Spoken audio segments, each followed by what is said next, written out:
ഇവിടെയുള്ള സന്നാഹങ്ങൾ ഒരുപക്ഷെ വളരെ പരിമിതമായ 2 മണിക്കൂറിലേറെ ദീർഘിക്കുന്ന പരിപാടികൾക്ക് കൂടി അനുയോജ്യവും അനുഗുണമാം വിധമാണ് സംവിധാനിച്ചിരിക്കുന്നത്. അതിൻ്റെയൊക്കെ പിറകിൽ ധാരാളം അധ്വാനങ്ങളും ഊർജങ്ങളും ഉണ്ടെന്ന് നാം മനസ്സിലാക്കുകയാണ്.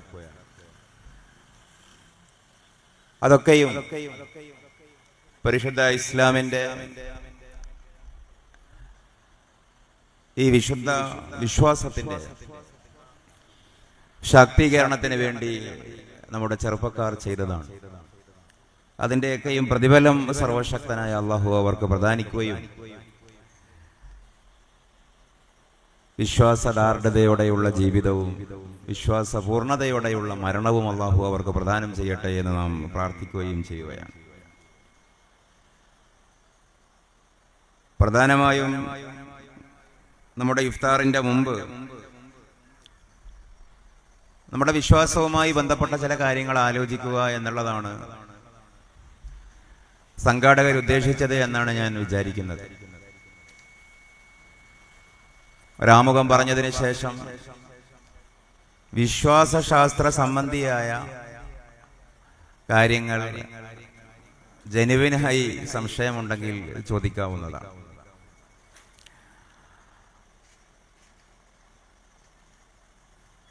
ലാ ഇലാഹ ഇല്ലല്ലാഹ് മുഹമ്മദുർ റസൂലുള്ളാഹി സ്വല്ലല്ലാഹു അലൈഹി വസല്ലം എന്നുള്ളതാണ് നമ്മുടെ വിശ്വാസം. കാലം മുന്നോട്ട് പോകുന്തോറും ആ വിശ്വാസം മുന്നോട്ട് വെക്കുന്ന ആശയങ്ങളും തത്വസംഹിതയും അനുഭവത്തിന്റെ കൂടി വെളിച്ചത്തിൽ സാധൂകരിക്കപ്പെട്ടുകൊണ്ടിരിക്കുന്നു എന്നുള്ളതാണ് യാഥാർത്ഥ്യം. അല്ലാഹു എന്ന പ്രപഞ്ചത്തിന്റെ സൃഷ്ടാവും സംവിധായകനുമായ പരമശക്തി, സത്യശക്തി, അള്ളാഹുവിനെ സംബന്ധിച്ച് പറഞ്ഞുകൊണ്ട് ഇതിന്റെ ആമുഖം സൂചിപ്പിക്കാം അല്ലെങ്കിൽ കുറിക്കാം എന്നാണ് ഞാൻ കരുതുന്നത്.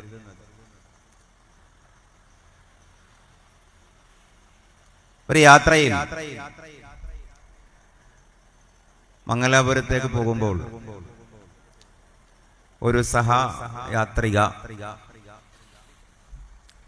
അവിചാരിതമായി ഒരു പുസ്തക ചർച്ചയിൽ, കയ്യിലുണ്ടായിരുന്ന പുസ്തകത്തെ സംബന്ധിക്കുന്ന ചർച്ചയിൽ പങ്കാളിയാവുകയും എൻ്റെ കൂടെ മറ്റൊരു ഉസ്താദ് കൂടി ഉണ്ടായിരുന്നു. ഞങ്ങളോട് ചോദിക്കുകയും ചെയ്തു.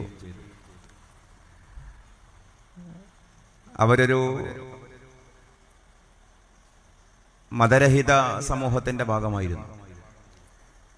നിങ്ങൾ വിശ്വസിക്കുന്ന ഖുർആൻ,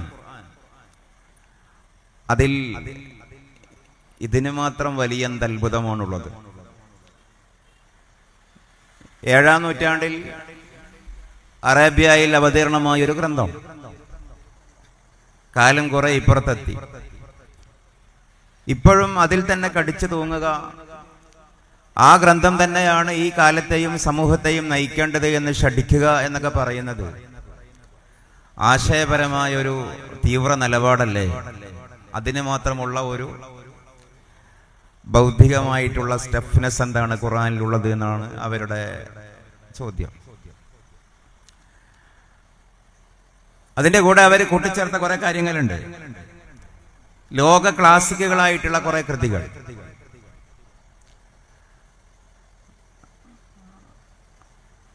ടോൾസ്റ്റോയുടെ വാർ ആൻഡ് പീസോ, അന്ന കരീനയോ, വിക്ടർ ഹ്യൂഗോയുടെ ചിരിക്കുന്ന മനുഷ്യനോ, നോത്രദാമിലെ കൂനനോ, പോളോ കൊയ്ലയുടെ ആൽക്കമിസ്റ്റോ, അല്ലെങ്കിൽ നമ്മുടെ നാട്ടിലുള്ള MTയുടെ നാലുകെട്ടോ, മഞ്ഞോ, ദയ എന്ന പെൺകുട്ടിയോ, കാളിദാസന്റെ അഭിജ്ഞാന ശാകുന്തളമോ, തിരുവള്ളുവരുടെ തിരുക്കുറളോ, അരിസ്റ്റോട്ടലിന്റെ ഈസാഗൂജിയോ, പ്ലാറ്റോയുടെ റിപ്പബ്ലിക്കോ, ഇതൊക്കെ ലോകത്തെ സ്പന്ദിപ്പിക്കുകയും ആലോചിപ്പിക്കുകയും ചെയ്ത ആവിഷ്കാരങ്ങളാണ്. ഇതിലൊന്നും ഇല്ലാത്തത് എന്തേ ഈ ഖുർആനിൽ എന്നുള്ള വളരെ ഷാർപ്പായ സ്ട്രൈറ്റ് ആയിട്ടുള്ള ചോദ്യമാണ്. അതിനവരോട് പറഞ്ഞ മറുപടി ഇവിടെ ആവർത്തിക്കുക എന്നുള്ളതല്ല എൻ്റെ ആമുഖത്തിന്റെ ഉദ്ദേശം. അത് ഞാൻ നിങ്ങളുടെ മുമ്പേയും ആലോചിക്കാൻ വേണ്ടി ആ ചോദ്യം എറിഞ്ഞു തരികയാണ്. അതിന്റെ വിശാലമായ മറുപടികളിലേക്ക് പോകുന്നതിന് മുമ്പ്, അല്ലെങ്കിൽ അതിന്റെ ഒരു യാഥാർത്ഥ്യം ചിന്തിക്കുന്നതിന്റെ മുമ്പ് ഖുർആനെ സംബന്ധിച്ച് ആലോചിച്ചു. നമ്മുടെ പള്ളിയിലെ തട്ടിലൊക്കെ മുസ്ഹഫുണ്ട്. ലോകത്ത് ഒരു മുസ്ഹഫിന്റെ ചട്ടപ്പുറത്തും അതിന്റെ ഓദറായ രചയിതാവ് എന്ന് പറയാൻ കഴിയില്ലെങ്കിലും, ഗ്രന്ഥകർത്ത് എന്ന് പറയാൻ കഴിയില്ലെങ്കിലും, അതിന്റെ ഉടമസ്ഥനായ അള്ളാഹുവിന്റെ പേരില്ല. മുസ്ഹഫിന്റെ ചട്ടപ്പുറത്ത് അൽ ഖുർആനുൽ കരീം എന്നാണ് ഉണ്ടാവുക. ലോകത്ത് ഒരു മുസ്ഹഫിന്റെ ചട്ടപ്പുറത്തും അതിന്റെ റിപ്പോർട്ടറായ മുഹമ്മദ് റസൂലുള്ളാഹി സ്വല്ലല്ലാഹു അലൈഹി വസല്ലമയുടെ പേരും ഉണ്ടാവുകയില്ല. ചട്ടപ്പുറത്ത് ആ പുസ്തകത്തിന്റെ പേരാണ് ഉണ്ടാവുക. ലോകത്തൊരു മുസ്ഹഫിലും അള്ളാഹുവിന്റെയും റസൂലിന്റെയും പേര് ചട്ടപ്പുറത്തില്ല. ഇനി നാം ഖുർആനേതരമായ ലോകത്തെ എല്ലാ ക്ലാസിക്കുകളെയും പരിശോധിച്ചു നോക്കൂ. അതിന്റെ ചട്ടപ്പുറത്ത് ഞാൻ നേരത്തെ പറഞ്ഞ ഏത് പുസ്തകം എടുത്ത് നോക്കിയാലും അതിന്റെ ഓതേഴ്സിന്റെയും അതിന്റെ രചയിതാക്കളുടെയും അതിന്റെ ഗ്രന്ഥകർത്തുക്കളുടെയും പേരുകൾ വലുതായിട്ട് കൊടുക്കും. അവരുടെ ഡെസിഗ്നേഷനും ബൈലൈനും കാണിച്ചാലേ ഇതിന്റെ വിൽപ്പന നടക്കുകയുള്ളൂ. ബഷീർ എന്ന് വലുതായിട്ട് എഴുതിയിട്ടുണ്ടാകും. അതിൽ ചുവട്ടിൽ ഒരുപക്ഷെ ചെറുതായിട്ടാണ് ഉണ്ടാവുക പാത്തുമ്മയുടെ ആട് എന്നോ ബാല്യകാല സഖി എന്നോ ഒക്കെ. MT എന്ന് വലുതായിട്ട് കൊടുത്തിട്ടുണ്ടാകും. അതിന്റെ ചുവട്ടിലാണ് 4 കെട്ട് എന്ന് കൊടുക്കാറുള്ളൂ. ഏത് ലോകകൃതി എടുത്താലും അതിന്റെ ഓതേഴ്സിന്റെ പേരുണ്ടാകും ചട്ടപ്പുറത്ത്. ഓതേഴ്സിന്റെ പേരില്ലാത്ത ലോകത്തെ ക്ലാസിക്കാണ് വിശുദ്ധ ഖുർആൻ. പക്ഷെ ഇനിയാണ് അത്ഭുതം. നാം ഖുർആൻ പാരായണം തുടങ്ങിയാൽ ഫാത്തിഹ മുതൽ സൂറത്തുൻ നാസ് വരെയുള്ള വിശുദ്ധ ഖുർആനിന്റെ വചനങ്ങളിലൂടെ നാം സഞ്ചരിക്കാൻ ആരംഭിച്ചാൽ വിശുദ്ധ ഖുർആനിൽ 2704 തവണയുണ്ട് അള്ളാഹുവിന്റെ പേര്. അല്ലാഹു ലില്ലാഹി അല്ലാഹുമ്മ, ഈ 3 പദങ്ങളുടെ ആവർത്തനങ്ങൾ 2704 തവണയുണ്ട്. ചട്ടപ്പുറത്ത് ആ പേരില്ലതാനും. ഇത്രയും പേര്, ഇത്രയും തവണ ആ വിശുദ്ധ നാമം ആവർത്തിക്കപ്പെടുമ്പോഴും അതിന്റെ റിപ്പീറ്റിംഗ് വാല്യൂ, ഒരു വിരസത അനുഭവപ്പെടുന്നില്ല. നമുക്ക് ഏറ്റവും ഇഷ്ടപ്പെട്ട ഒരു സാഹിത്യകാരൻ എന്നുള്ള നിലക്ക് സുപരിചിതനായ വൈക്കം മുഹമ്മദ് ബഷീറിനെ തന്നെ ഉദാഹരിച്ചാൽ അദ്ദേഹത്തിന്റെ കൃതിയൊക്കെ നമുക്ക് വളരെ ഇഷ്ടമാണ്. അതേസമയം ബഷീറിന്റെ ഒരു കൃതിയിൽ വൈക്കം മുഹമ്മദ് ബഷീർ അദ്ദേഹത്തിന്റെ പേര് 2 തവണ വൈക്കം മുഹമ്മദ് ബഷീർ എന്ന് എഴുതിയാൽ വായനക്കാരന് കല്ലുകടി അനുഭവപ്പെടും. നിങ്ങളെക്കുറിച്ച് നിങ്ങൾ എഴുതിയത് വായിക്കാനാണോ ഞാൻ, അല്ലെങ്കിൽ നമ്മൾ കാശ് ചെലവാക്കിയത് എന്ന് തോന്നും. MT വാസുദേവൻ നായരുടെ കൃതിയിൽ MT വാസുദേവൻ നായർ എന്ന് 1 തവണ വന്നാൽ, 2 തവണ വന്നാൽ നമുക്കത് അലോസരമാണ്. നിങ്ങൾ എഴുതിക്കോളൂ, ഞങ്ങൾ വായിക്കാം, കാശ് കൊടുത്ത് വാങ്ങാം, ആയിരക്കണക്കിന് രൂപ ചെലവാക്കാം. പക്ഷെ നിങ്ങൾ സാങ്കല്പികമായി കാൽപ്പനികമായി മെനഞ്ഞുണ്ടാക്കുന്ന കഥാപാത്രങ്ങളെ കുറിച്ചായിരിക്കണം നിങ്ങൾ സംസാരിക്കേണ്ടത്. നിങ്ങൾ നിങ്ങളെക്കുറിച്ച് സംസാരിക്കാൻ കൃതി എഴുതിയിട്ട് അത് വാങ്ങാൻ ഞങ്ങൾ തയ്യാറല്ല. ഇമാജിനേറ്റീവ് കഥാപാത്രങ്ങളെ കുറിച്ച് നിങ്ങൾ എഴുതിയാൽ ഞങ്ങൾ വായിച്ചു കൊള്ളാം. അവരുടെ പേര് നമുക്ക് അലോസരമാണ്. അത് അവരോട് നമുക്ക് വിയോജിപ്പുള്ളത് കൊണ്ടല്ല. ഏത് സെലിബ്രിറ്റി ആണെങ്കിലും അവരോട് നമുക്ക് വിയോജിപ്പുള്ളത് കൊണ്ടല്ല. അവർ സൃഷ്ടിച്ച, എഴുതിയ, ആവിഷ്കരിച്ച കൃതികളിൽ അവരെ കുറിക്കുന്ന വിശേഷങ്ങൾ അറിയാൻ വായനക്കാർക്ക്, ഫാൻസിന് പോലും താല്പര്യമില്ല. അവിടെയാണ് ഇവിടെ 2704 തവണ വിശുദ്ധ ഖുർആനിന്റെ ഓദറായ അള്ളാഹുവിന്റെ പേര് അള്ളാഹു അതിൽ ആവർത്തിച്ചിട്ടും 1 തവണ പോലും മടുപ്പില്ലാത്ത വിധം അത് ഒരേ സമയം പഠിക്കുകയും പാരായണം ചെയ്യപ്പെടുകയും ആലപിക്കപ്പെടുകയും ആരായപ്പെടുകയും ആലോചിക്കപ്പെടുകയും ഒക്കെ ചെയ്യുന്നത്.